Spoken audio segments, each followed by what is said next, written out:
First thing we got to do is take this 42 gauge form bar wire. This is a jazz bass neck pickup, northern polarity, getting wound counterclockwise. So this right here is going to be my start for the wire, which is going to be my ground. So this is what you got to do. Feed it through the hole. This is not easy.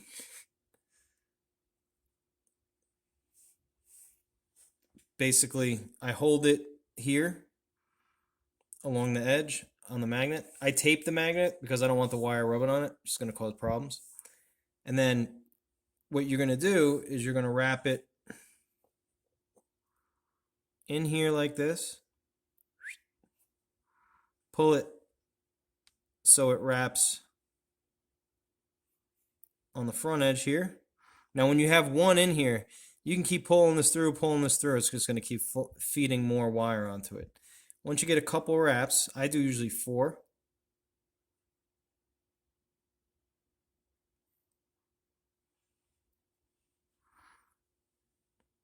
For me, this is like the biggest pain in the butt. See, now I've gotten too long. I got too much to play with, so I'm going to cut some off. Razor blade, right? To me, this is the biggest pain in the butt about winding pickups right here. Or winding single coils, I should say. So now that one got on the corner. I want to keep them close together. Pull it taut. Like that. That's 2.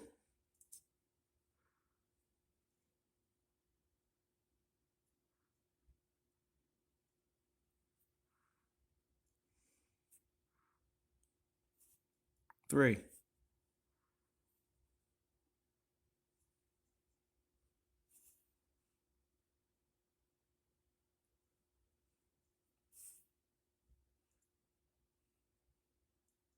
4. Now, I take it, hold it taut, take a piece of tape. This is going nowhere. All right, this is how it works on the Mojo Tone winder. So,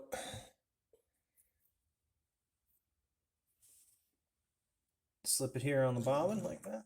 I mean on the mounting piece. This slides over.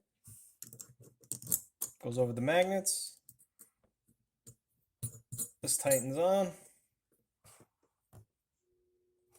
Make sure it's on there straight. I'm going to wind it about 9,500 winds. First, I'm going to wind like maybe 10 around the beginning. So here we go. I'm going to start it really slow. Bam.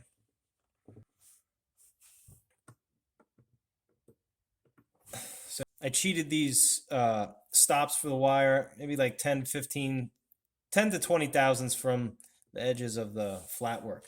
This way it doesn't hit on the flat work. If the flat work's not perfectly straight, which most of the time it's not perfectly straight, it's usually got some sort of a bow to it. You better have a back bow than a forward bow, but it could be straight and then you press the magnets in and then it'll curl on you. So it's never perfectly straight. So you always got to cheat it in a little bit. As long as you can keep your spacing here, your spacers when you assemble the bobbin consistent, you never have to change this. And you'll find out real quick if there's something wrong here, because these are going to start feeding the wire onto here. Sometimes it'll wrap around here if it gets too loose. I always keep a piece of tape handy in case I got to stop and adjust something. I could just tape it here on my table. I have the wire running through an eyelet here, and I got my spool mounted underneath me. All right, let's get to it.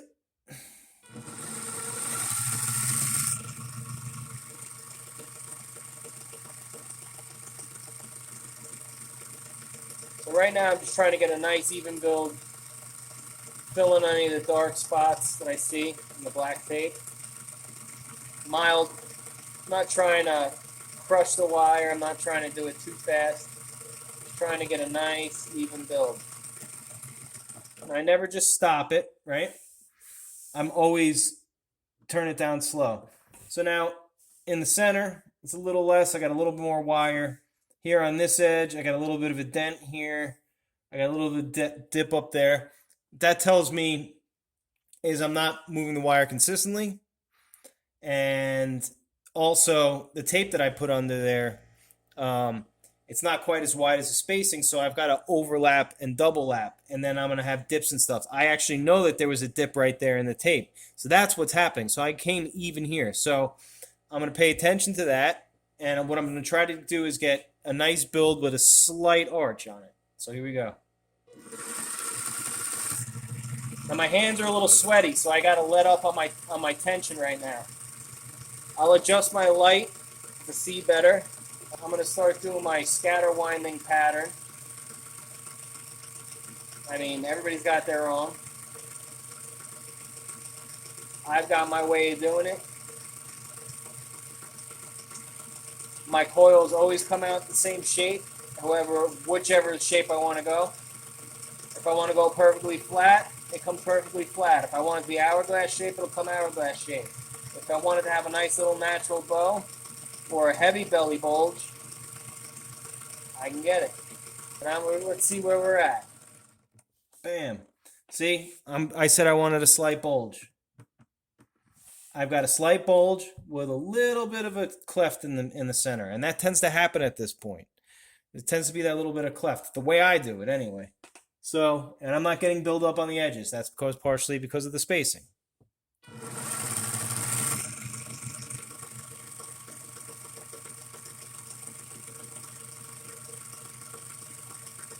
Now, sometimes when you feed it slow, the wire will get hung up at certain spots, and that is usually a spot that there's a divot. And you just work that spot a little bit, and then come back and smooth it out. This is not rocket science. But it is very hard to get a consistent coil and to get it to sound really good. Consistently sound good. Get your capacitance and your inductance and everything to be very similar. Not break your wire. Keep your tension constant.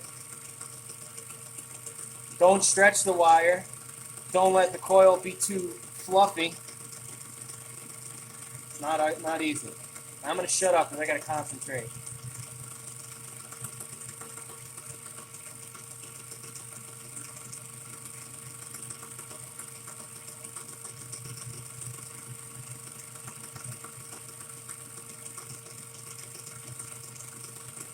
I periodically check like every 1,000 rotations or so. Now I'm at 5,436, right? Look at the shape of my coil. Look at how it's perfectly round. That ain't easy. You got to wind a lot of pickups to get consistent like that.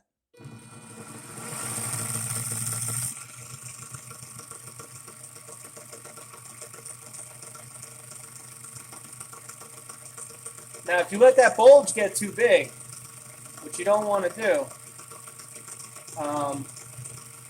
especially with this many winds that the jazz bass pickups get, they can exceed the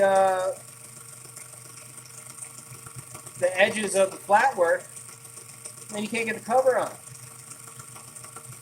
And guess what? Got to do it over again. You got to cut that wire off and redo it. And you just wasted about $8 in wire.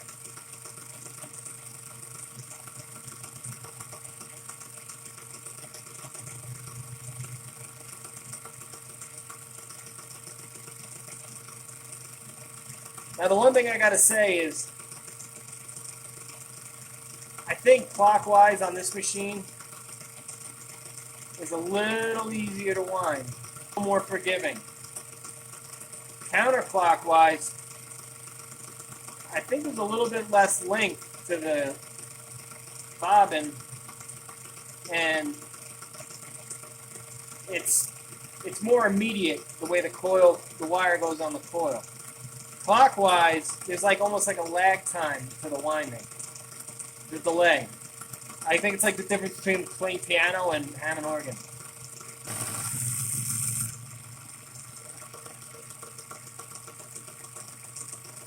And I don't know why, you see all these pickup winders, right? And they don't have any videos of them winding a pickup like it's some mojo. There is a lot of mojo in it, but you know what? It's like you got to wind hundreds of pickups, 1,000 pickups before you really even have an idea what you're friggin' doing. So I don't know what everybody's so like worried about not showing it. I'd rather people see, you know, and maybe it inspires some people, you know, because I know for the longest time I was afraid. I thought it was like I thought it was like voodoo. It's no voodoo. It's like anything. You got to get your reps in, you know? You could have a weightlifter show you how to lift weights and he's huge, right? But you know you're not going to get huge unless you do all that work, put all that work in. If you're willing to put the work in, what I'm showing you here right now isn't going to really teach you anything. Until the wire is flowing through your fingers and you're building a coil and you're testing its resistance and doing sound tests and stuff, it doesn't matter. You know? If you're willing to put the work in, you're going to figure this crap out on your own. All right, now I slow down towards the end because I want to make sure that this wire is going to end up at the end of the lead. So now I can't move it as fast as I was before. Got to put a slight bit of more attention on it. All right, so now we get to 100. Bam. 70, 60, 50, 40, 30, 20. Bam. Right where I want it. Now I take the tape, put it on that ground like that. Put a piece of tape, right? I'm going to take it off the machine.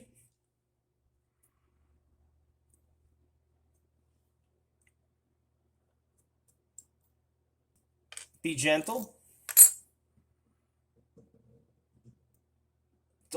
And don't worry, if you snap the wire at this point, it's not the end of the world.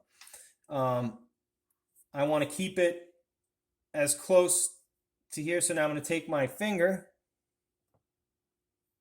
put it in the middle of the coil like that. Take this razor blade. Snapped. See that? Now, got to put it through the eyelet again, right? So, I'm there. I'm perfect right now. Perfectly where I want it. Bam. Put my finger there. Now, or first feed. It's actually not a wrap yet. Bam. Now make sure it's lined up with the bottom of the flat work. That's as good as it's going to get right there. Keep it taut. Now come in over the top. Come in with another one.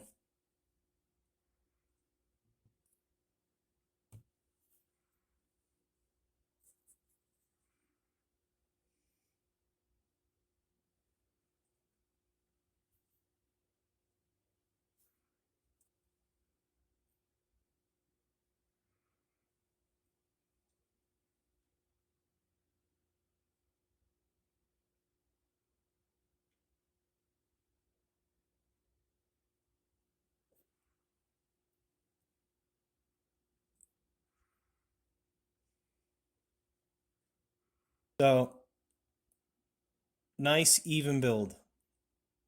Nice round edges. See the bulge? See the bulge? Sometimes I do them straight. Sometimes I do them like that bulge. Sometimes I do it concave. I've tried every way. That shape to me, I think, is the best. I think what this is doing is putting the greatest electromagnetic field in the center of the magnet, right?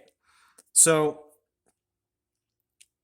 it's making more of like an even halo. I think the magnetic field basically mimics the shape of the coil. You know, I'm not going to say I know because I don't. You know, I just find that the ones when I do them like this, to me, sound the best. I've definitely made some good ones that sound good with perfectly straight coil. I've made ones that sounded good with an uneven coil. I know a lot of the early Gibsons, you know, PAFs, they didn't wind even. They were almost like pie shaped, you know. So there's something to it. It's, I think, primarily Um, the quality of your sounds coming from your wind, um, the strength of the signal is coming from the magnetism of the pickup of the magnet, the strength of the magnet, really, like how magnetized it is. Um, the more you wind it, the more treble you're winding out of the pickup. So you're going more mid range and more bass. The less you wind it, the more treble you keep. Think of this coil as a capacitor. Okay? The more winds there are, the more capacitance there is. The more capacitance there is, the less treble you have. So you have a pickup with more winding, it's going to sound fatter. You're going to lose some of the treble. I try to put less winds on it because, in my opinion, treble is a commodity, and it's hard to get. You could always roll it off easy with a potentiometer. You were even just rolling off your volume. You'll lose some treble doing that. That's why people put treble bleeds on volume pots. But I mean, I'll do another video on more of my theories on pickups, but that's basically how it's done. Now we're gonna wire it up and then pot it. I have my Tenma soldering iron, adjustable potentiometer, base about 450 degrees Fahrenheit. I like using this to clean off my tip. The sponge works good if you got like black crud sometimes on it, but this is good for getting the solder off. Keeps your tip from cooling down. I have the pickup lightly clamped in this Irwin Quick Grip. The reason I do that, it's got a plastic jaws. It's not touching metal. Then I got a little spacer underneath to keep it from tilting too far back, and just a strong spring clamp. Helping hands, holding my ground wire basically flush to the edge of the eyelet. I gotta clean the tip. See how it's a little funky? Clean it. See how it's nice and shiny now? I'm gonna tin it again. Show you how I tin.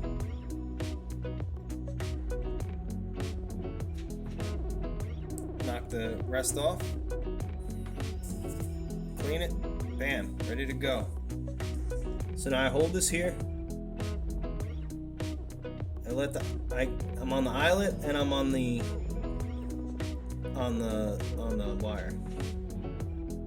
You're gonna start to see the eyelet sweat a little bit.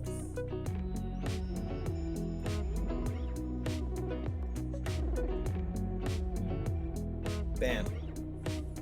Now, just a little bit more.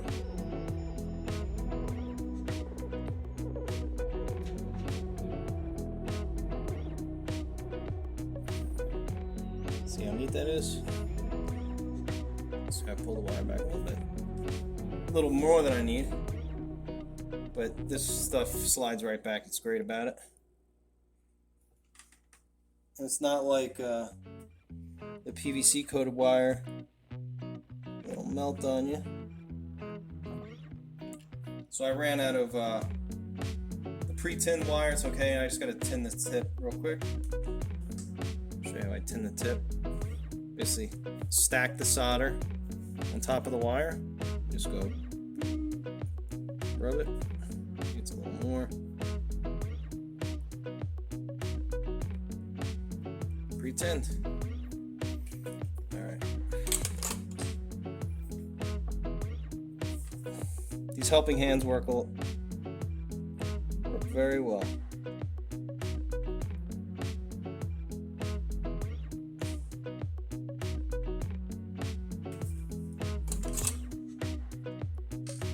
Clean the tip again. Tin it real quick. 450 is a little hot to just leave the tip sitting in there. The cooler the tip, the longer it can stay in without having to get retinned. I use a broader tip than a pointier tip. And I do this on purpose because I want as much surface area hitting this eyelet, hitting this wire, and the pickup wire. let it cool off a little bit. Before we actually send the wires through this little hole, what I'm going to do is I'm going to check to make sure that this is a viable coil. And the way I'm going to do that is by peeling back my multimeter out. I like using the clips because it makes my life easier.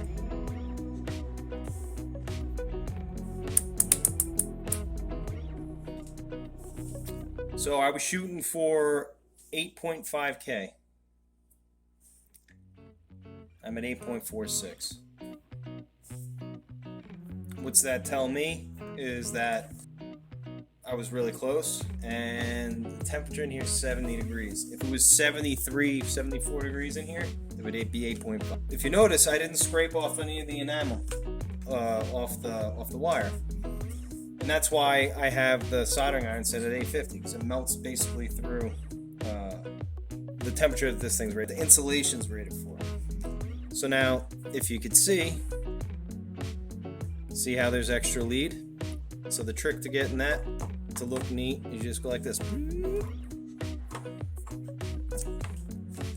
then I'll show you how it does it here. Boom. So now what I do is I feed the yellow wire through, like that. Leave a bow like that. Come in with the black wire right next to it. Come on. These holes were a bit smaller. These, for some reason, Mojo Tone didn't drill a hole in the center. I think basically I've come to the conclusion I'm gonna have to start getting my own bobbins made. Although Mojo Tone stuff is good, there are some things that I would change. So you notice there's a little bit of wax on there. That's from the wires, because they're pre-tinned and wax coated. Pull it tight. Bam. Out for that. There's a lot of times what I'll do is I'll give it a few twists. Sometimes I pre-twist the wire. Now at this point, what I do is I peel off the blue tape.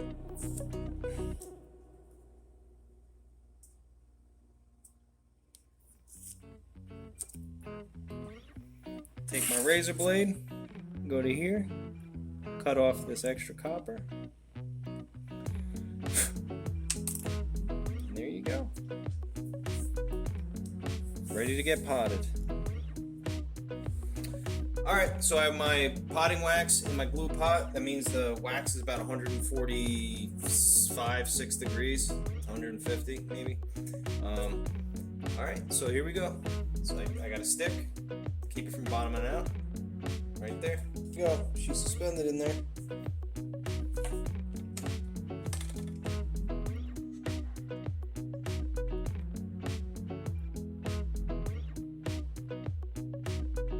See where the white spots are? Where those bubbles are coming from?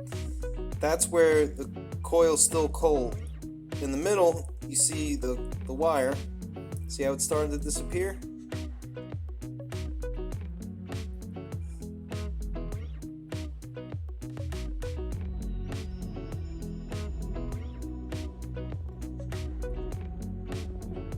See how it's bubbling like crazy? I just keep it like this until it stops bubbling. Times may vary. Alright, so it's ready to go.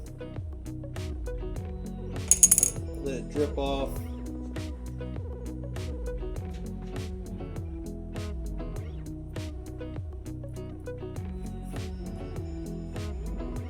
I'll wipe it down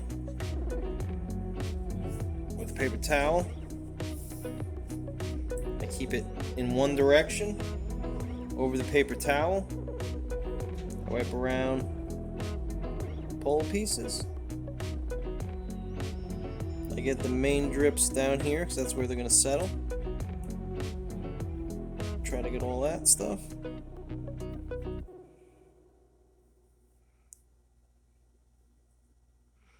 Main thing is you kind of want to concentrate down at the bottom. So that's where that warm wax is going to flow. Super neat. Now let it sit overnight. I like to hang it on a quick grip overnight, and then I'll wrap tape around the coil to protect it.